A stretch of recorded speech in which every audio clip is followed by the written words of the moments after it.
உன்னால் முடியாதென்று ஊரே சொல்லும் நம்பாது பரிதாபம் காட்டும் எந்த வர்க்கத்தோடும் நிலையாதே.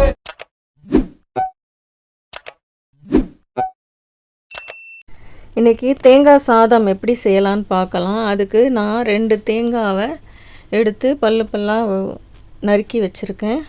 இதை அரைச்சி பால் எடுத்துக்கலாம் வாங்க. நான் அரைச்சி பால் எடுத்துக்கிட்டேன். 1 கப்பு அரிசிக்கு 1.5 கப்பு பால் வீதமாக நான் அரிசி எடுத்து வச்சுக்கிட்டேன்.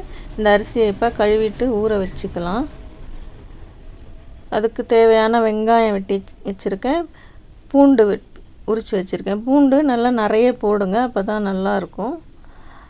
ஒரு பாத்திரம் வச்சு அதில் எண்ணெய் ஊற்றி எண்ணெய் காஞ்சோன்னா அதில் வெங்காயம் ஆட் பண்ணிக்கோங்க. கூடவே உரித்து வச்சுருக்க பூண்டையும் ஆட் பண்ணி வதக்க ஆரம்பிச்சிருங்க. நீங்கள் நம்ம சேனலை சப்ஸ்கிரைப் பண்ணலைன்னா சீக்கிரமாக சப்ஸ்கிரைப் பண்ணிக்கோங்க.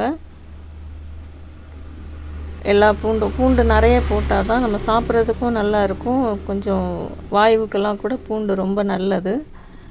அதனால் பூண்டு நிறைய ஆட் பண்ணி நல்லா வதக்கிக்கோங்க.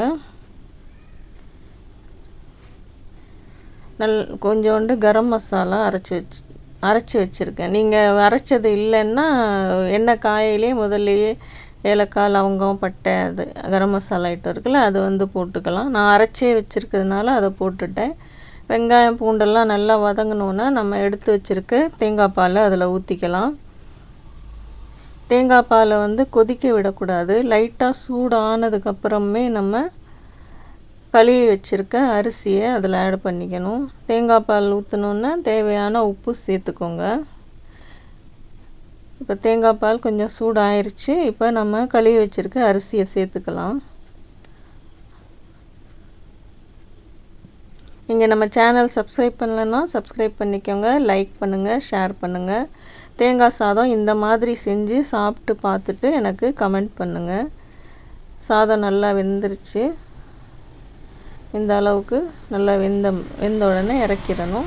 நான் கூடவே அதுக்கு சிக்கன் கறி செஞ்சுருக்கேன். சிக்கன் குழம்பு, மட்டன், முட்டை எது இருந்தாலுமே ரொம்ப நல்லாயிருக்கும்.